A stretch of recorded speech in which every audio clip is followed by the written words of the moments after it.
안녕하세요. 주식 연구하는 카이스트생 카이스탁입니다.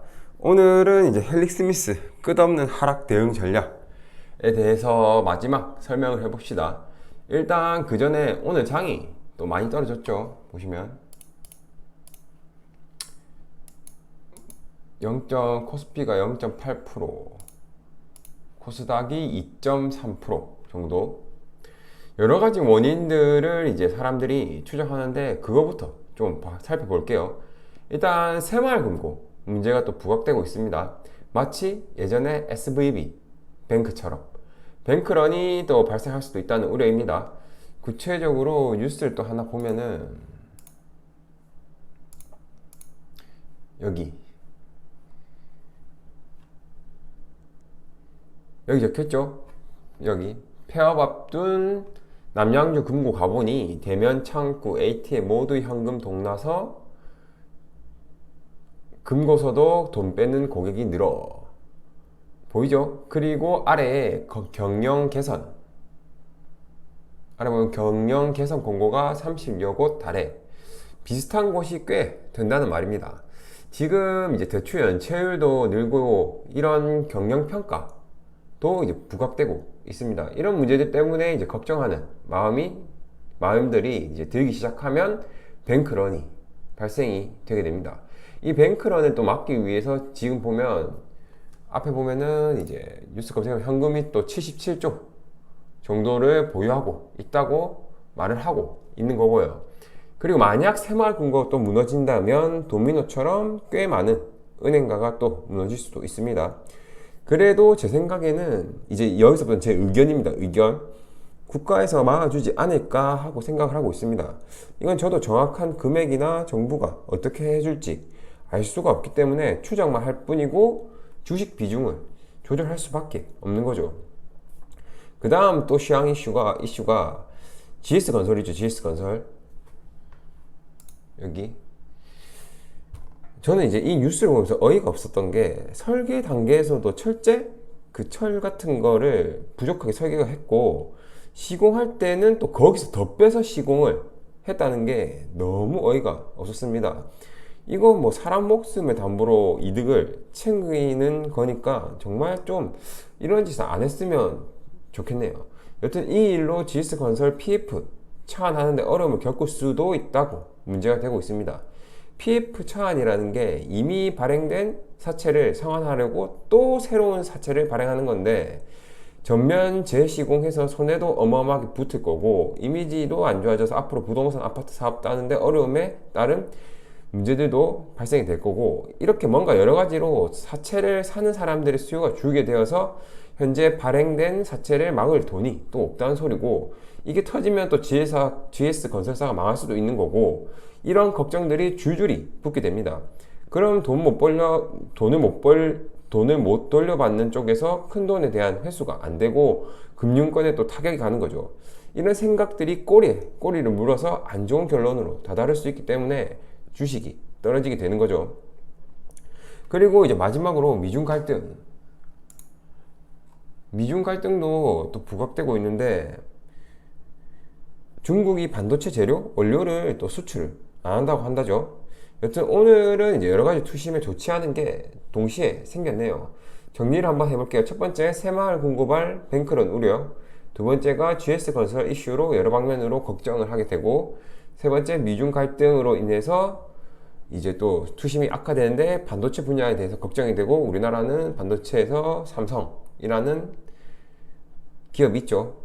요 정도 되겠네요. 그래도 이제 제 생각엔 1번은 국가에서 개입하면 해결될 것 같고 개입을 또 안 하더라도 해결될 것 같고 물론 비중으로 조절하셔야 합니다. 문제가 터지면 또 진짜 큰일 나니까.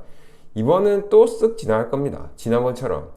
이런 건 이번 이제 집이 무너진 이런 거는 진짜 국회에서 법을 제대로 좀 만들면 좋을 건데 움직이질 않네요. 국회는. 그리고 3번은 늘 있던 거라 최근에 중국이 깨갱한 모습도 있었는데 이건 좀 더 지켜봐야 될 것 같네요. 네, 시향은 요 정도 보면 되고 결론적으로는 투심에 악화된 시향들이 많이 나왔다. 이 정도 보면 될 것 같고, 이제 오늘 헬릭 스미스 봐봅시다. 그 전에 먼저 동국산업부터 잠깐 볼게요. 동국산업을 보시면 101선은 일단 뚫었고 하방으로, 그 다음에 121선 봐볼게요. 121선은 아직 여유가 있네요. 현재 이제 보유하고 있는 분들은 꼭 매도 전략을 세워놔야 합니다. 무조건. 그냥 마냥 보고 기다리면 안 됩니다. 아시겠죠? 이게 한 칸씩 무너질 때마다 다음 칸을 기다리게 되는데 절대로 그런 식으로 기다리면 안 됩니다. 왜냐? 자리가 자리인 만큼 고점에 올라갔고 왕관이 나올 자리고, 여기서 만약에 놓치게 되면은 계속 흘러내릴 수도 있다. 요 가정이 있기 때문입니다. 다시 이제 헬릭으로 가볼게요. 와, 얘는 진짜 끝도 없이 내려가긴 하네요. 일단 지난 영상에서 이제 첫 번째 시장 추세를 역행하지 말고 따라가라. 두 번째, 흐르는 종목 언제까지 흐를지는 아무도 모른다. 그래서 제가 추가 매수 진행하지 않았던 이유였고, 세 번째, 물을 타는 조건은 주가가 우상승으로 간다는 분석 결과가 있어야지만 해야 한다. 네 번째, 주가가 오를지는 섹터 및 분야, 성장성 또는 차트 형태를 보고 예상해야 된다. 그래서 헬릭 스미스는 현재 우상승할 분석 결과가 1도 없다. 물을 타려면 좀 더 기다려야 한다 라는 결론이 나왔습니다. 여기까지 했고, 이제 남은 게 우리가 투자하는 건 시간이랑 돈이다. 시간과 돈을 생각해서 투자금을 생각해야 한다. 요거입니다. 여기서는 이제 제가 금액과 적금식으로 넣는 방법을 선정한 이유가 나올 겁니다. 오늘은 이제 그렇게 길지는 않겠네요. 일단 우리가 투자하는 게 시간이랑 돈이라는 개념은 중요합니다. 많은 분들이 시간을 투자한다는 개념이 늘 빠져 있습니다. 그래서 계속 물을 타죠. 그래서 큰 돈으로 물려있는 게 정말로 손해라는 걸 모르는 거죠. 내가 그 돈을 은행에 넣었다면, 내가 오르는 종목에 투자했다면, 이것만 생각해봐도 물려있는 게 손해인 걸 바로 알 겁니다. 이 말을 했을 때 이제 꼭 돌아오는 답이 있습니다. 다른 거 샀을 때 떨어지면 어떻게 해? 그게 더 손해야. 기다리는 게 더 좋아. 이 답이 나옵니다. 이런 답을 하시거나 생각을 가지신 분들은 사실 주식을 안 해야 합니다. 다른 거 사면 내가 손해본다고 생각하는데 어떻게 주식으로 수익을 내겠습니까? 여튼 목돈이 물리면 시간이랑 돈이 둘 다 손해다. 이건 기억하세요. 그럼 이제 시간이라는 것도 투자하는 개념이라는 걸 아셨을 겁니다. 이제 적립식을 설명을 해드리면 될 것 같네요. 적립식이라 하면 보통 시간을 너무 많이 쓴다는 생각을 많이 할 거고, 수익 내는데 오래 걸린다 하실 수 있습니다. 물론 큰 돈을 벌려면 오래 걸리는 게 맞습니다. 근데 아주 작게 쪼개서 매수를 함으로써 물리는 돈이 엄청 작아진다는 겁니다. 그리고 매수하지 않는 나머지 돈을 활용을 할 수 있게 되는 거고요. 예를 들면 제가 혹시 모를 큰 하락에 대비해 현금 보유로 가져가듯이 이것처럼 돈을 각자 필요에 따라서 활용을 할 수 있다는 겁니다.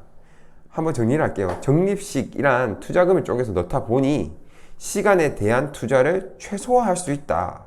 이렇게 됩니다. 적립식은 시간이 많이 걸린다라는 개념이랑 좀 잘 안 맞죠? 아마 생소하실 건데, 돈의 활용성이라 해야 하나? 돈이 할 수 있는 것들을 함으로써 시간 상쇄시켜 버리는 거죠. 요건 한번 또 혼자서 생각을 해보시기 바랍니다. 이제 그럼 적립식이 왜 좋은지 아시게 된 거고, 그래서 제가 현재 헬릭 스미스를 적립식으로 투자를 하고 있는 겁니다. 헬릭 스미스가 2에서 3년 내에서 이제 위로 올라간다라는 배경하에 이 시간에 대한 투자를 최소화시키면서 내가 감당할 수 있는 금액으로 적립식 매수를 전략을 적용한 겁니다. 어떤 느낌인지 아시겠죠? 그래서 저는 2에서 3년 동안 월 20만 원을 책정을 한 거고, 이제 12 곱하기 3, 20 곱하기 20 하면 720만 원 정도가 총 투자금이 되겠네요. 한 번에 720만 원을 투자한 게 아니니까 지금 남은 돈들은 또 유동할 수 있는 거고요. 이제 5번, 6번을 또 정리할게요. 5번, 6번이 우리가 투자하는 건 시간이랑 돈이다. 6번 시간과 돈을 생각해서 투자금을 생각해야 한다. 그래서 적립식으로 저는 투자를 진행한다. 이 5번, 6번에 의해서. 이렇게 되겠네요. 자, 그럼 총 정리를 한번 해볼게요.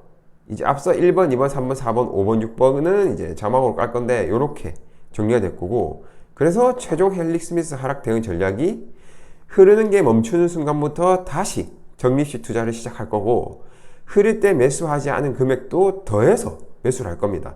근데 이 남은 매수하지 않았던 금액을 한 번에 들어가는 게 아니고 이 쌓여있는 현금도 분할해서 넣을 거고, 그래서 하락을 멈추고 40만 원씩 매수를 다시 진행을 할 예정. 이렇게 되겠네요. 오늘은 이제 시황 설명하느라 길어졌고, 일단 저는 이렇게 헬릭스 스미스 대응을 할 생각입니다. 여러분들도 참고하셔서 헬릭스 스미스 대응을 하셔도 되고, 다른 종목에 이 개념을 적용해 보는 것도 생각해 보시기 바랍니다. 적립식이 마냥 시간이 오래 걸린다가 아닌 걸 오늘 느낌 받아가셨으면 좋겠네요. 제가 말한 것 외에도 여러 장점이 있는데 그건 또 다음에 기회 되면 또 설명드릴게요. 네, 길었네요. 네, 오늘은 여기까지 컷하고 도움 되셨다면 구독, 좋아요 감사합니다.